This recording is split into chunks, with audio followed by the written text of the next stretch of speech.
রাজধানীর সোহরাওয়ার্দী উদ্যানে জামাতের জাতীয় সমাবেশে নেতাকর্মীদের ঢল।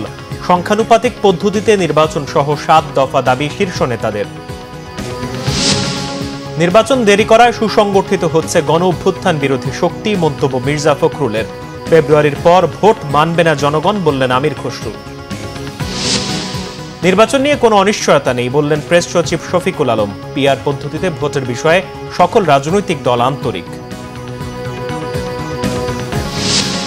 গোপালগঞ্জে ৫ জনের মৃত্যুর ঘটনায় ময়না তদন্তের প্রয়োজনে লাশ উত্তোলন, জানালেন স্বরাষ্ট্র উপদেষ্টা। আজ রাত ৮টা পর্যন্ত কারফিউ শিথিল। দেখছিলেন ক্রাউন সিমেন্ট সংবাদ শিরোনাম, এবারে বিস্তারিত। রাজধানীর ঐতিহাসিক সোহরাওয়ার্দী উদ্যানে প্রথমবারের মতো জাতীয় সমাবেশ করছে বাংলাদেশ জামাত ইসলামী। কেন্দ্রীয় নেতারা এখন বক্তব্য রাখছেন। পবিত্র কোরআন তেলাওয়াতের পর সকাল ৯টা ৪০ মিনিটে সাংস্কৃতিক অনুষ্ঠানের মধ্য দিয়ে জাতীয় সমাবেশের প্রথম পর্ব শুরু হয়। সাইমুম শিল্পী গোষ্ঠী সাংস্কৃতিক অনুষ্ঠান পরিচালনা করে। জামাতের জাতীয় সমাবেশে ইতোমধ্যে মানুষের ঢল নেমেছে। সমাবেশ শুরুর অনেক আগেই দলটির নেতাকর্মী ও সমর্থকদের উপস্থিতিতে প্রায় কানায় কানায় পরিপূর্ণ হয়ে গেছে সোহরাওয়ার্দী উদ্যান। উদ্যানের বাইরেও অবস্থান করছেন হাজার হাজার নেতাকর্মী। দেশের বিভিন্ন জেলা থেকে বাস, ট্রেন ও লঞ্চে করে আসা নেতাকর্মীরা রাজধানীতে এসে মিছিল সহকারে সমাবেশ স্থলে প্রবেশ করছেন। নেতাকর্মীদের অনেকের হাতে তাদের দলীয় প্রতীক দাঁড়িপাল্লা শোভা পাচ্ছে। ২টার পরপরই শুরু হয় দ্বিতীয় পর্ব। সভাপতিত্ব করছেন দলের আমির ডাক্তার শফিকুর রহমান। জামাত নেতারা জানিয়েছেন, অবাধ, সুষ্ঠু, নিরপেক্ষ নির্বাচনের পরিবেশ সৃষ্টি, মৌলিক সংস্কার, জুলাই সনদ ও সংখ্যানুপাতিক পদ্ধতিতে জাতীয় নির্বাচন সহ ৭টি বিষয়কে সামনে রেখে জাতীয় সমাবেশ করা হচ্ছে। জামাত ছাড়াও বিভিন্ন রাজনৈতিক দলের নেতারাও এই সমাবেশে যোগ দিয়েছেন।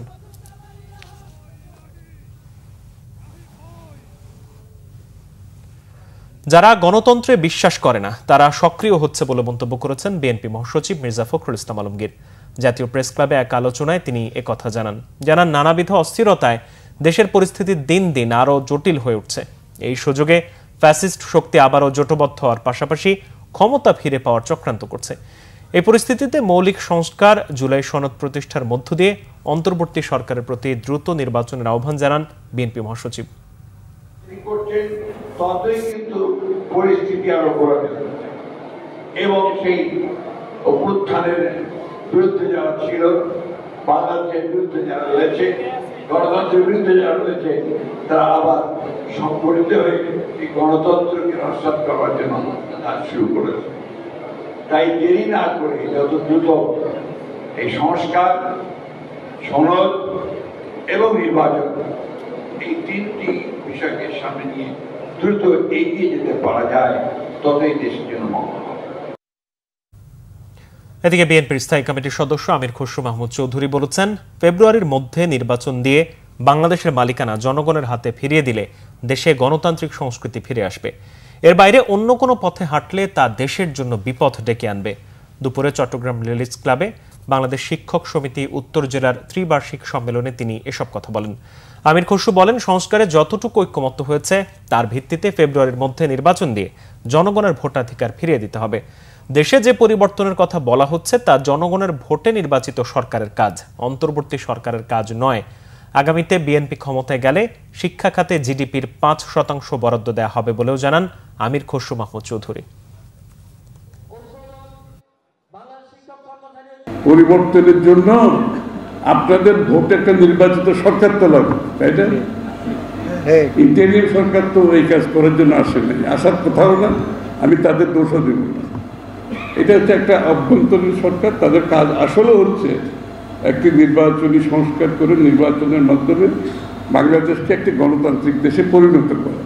সংস্কারের কথা বলা হচ্ছে, সনদের কথা বলা হচ্ছে, সব ঠিক আছে। যতটুকু ঐক্যমত হবে তার বাইরে সময় নষ্ট না করে ফেব্রুয়ারির প্রথমার্ধে নির্বাচনের মাধ্যমে বাংলাদেশের জনগণের মালিকানা আমরা ফিরিয়ে দিতে চাই, ফিরিয়ে দিতে হবে, আর কোনো পথ নাই। নির্বাচন নিয়ে কোনো অনিশ্চয়তা নেই বলে জানিয়েছেন অন্তর্বর্তী সরকারের প্রধান উপদেষ্টার প্রেস সচিব শফিকুল আলম। শনিবার কুমিল্লা বার্ডে ময়নামতি অডিটোরিয়ামে কুমিল্লা বিশ্ববিদ্যালয়ের একটি অনুষ্ঠানে অংশগ্রহণ শেষে সাংবাদিকদের প্রশ্নের উত্তরে একথা জানান প্রধান উপদেষ্টার প্রেস সচিব শফিকুল আলম। বলেন, নির্বাচন নিয়ে কোনো অনিশ্চয়তা নেই। প্রধান উপদেষ্টা যে সময় বলেছেন সে সময় নির্বাচন হবে। নির্বাচনের জন্য যে পরিবেশ দরকার সেটা ঠিক করা হবে এবং সবার জন্য লেভেল প্লেইং ফিল্ড থাকবে। অতীতের যে কোনো নির্বাচনের তুলনায় ভালো নির্বাচন হবে। পিআর পদ্ধতিতে সংসদ নির্বাচন বিষয়ে প্রেস সচিব বলেন, বিষয়টি নিয়ে সকল রাজনৈতিক দল ও কমিশনগুলো কথা বলছে এবং সবাই খুব আন্তরিকতার সাথেই বিষয়টি নিয়ে আলোচনা করছে।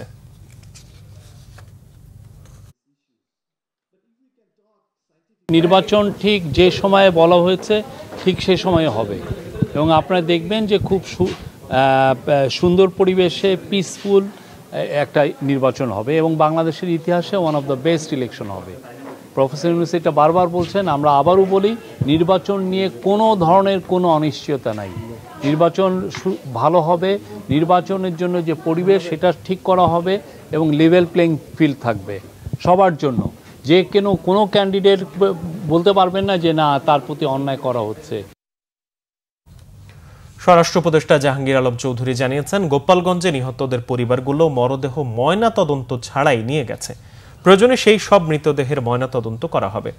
শনিবার সকালে শাহজালাল আন্তর্জাতিক বিমানবন্দরের ৩য় টার্মিনাল পরিদর্শন করেন স্বরাষ্ট্র উপদেষ্টা জাহাঙ্গীর আলম চৌধুরী। এরপর তিনি বলেন, খুব শীঘ্রই টার্মিনালটি উদ্বোধন করা হবে। এরপর গোপালগঞ্জের ঘটনা নিয়ে সাংবাদিকদের সাথে কথা বলেন স্বরাষ্ট্র উপদেষ্টা। বলেন, ঘটনা তদন্তে কাজ করছে সরকার।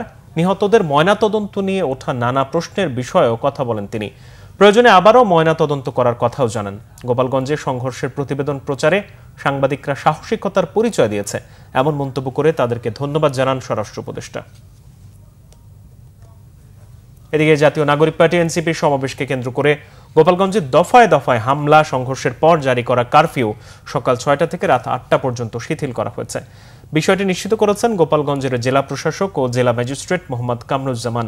তিনি জানান, গোপালগঞ্জের সার্বিক পরিস্থিতি ও আইন শৃঙ্খলা রক্ষাকারী বাহিনীর সঙ্গে আলোচনা করে পরবর্তী সময়ে কারফিউ নিয়ে সিদ্ধান্ত নেওয়া হবে। স্থানীয়রা জানান, শনিবার সাপ্তাহিক ছুটি থাকায় মার্কেট ব্যবসা প্রতিষ্ঠানগুলো স্বাভাবিক সময়েও বন্ধ থাকে। এর আগে গত বুধবার এনসিপির সমাবেশকে কেন্দ্র করে শহরের বিভিন্ন এলাকায় দফায় দফায় সহিংসতার ঘটনা ঘটে। হামলা, অগ্নিসংযোগ ও ককটেল বিস্ফোরণের পর জেলা ম্যাজিস্ট্রেট প্রথমে ১৪৪ ধারা জারি করেন। পরে পরিস্থিতির অবনতির কারণে ওই দিন সন্ধ্যা ৬টা থেকে কারফিউ জারি করা হয়।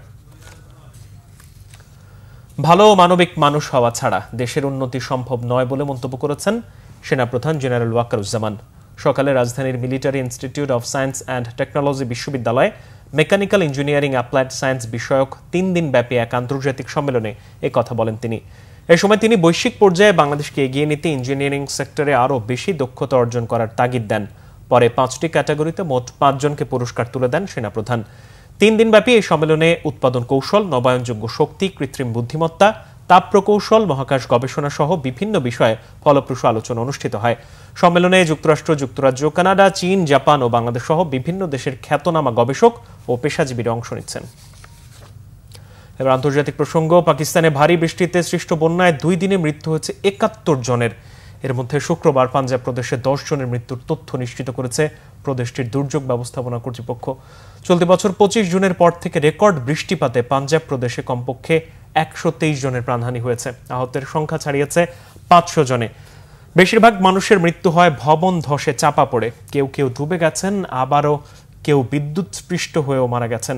গেল 3 দিনের রেকর্ড বৃষ্টিপাতে সবচেয়ে বেশি ক্ষতিগ্রস্ত হয়েছে চাকওয়াল জেলা। পাঞ্জাবের মুখ্যমন্ত্রী মারিয়াম নওয়াজ শরীফ জেলাটি পরিদর্শন করবেন।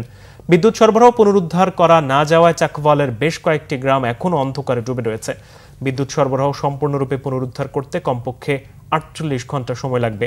বন্যা কবলিত এলাকাতে চলছে উদ্ধার অভিযান। এরই মধ্যে কয়েক হাজার মানুষকে নিরাপদে সরিয়ে নেওয়া হয়েছে। এই ছিল এখনকার মতো। পরের সংবাদ সন্ধ্যা 6টা। এর আগে 5টা রয়েছে নিউজ টপ 10 দেখার আমন্ত্রণ রইল। এছাড়া বাংলাদেশের সংবাদ ও সংবাদ সংশ্লিষ্ট অনুষ্ঠান দেখতে ভিজিট করুন www.bbnews24.com ও facebook.com/bangladeshinews এবং সাবস্ক্রাইব করুন youtube.com/bangladeshinews। ধন্যবাদ।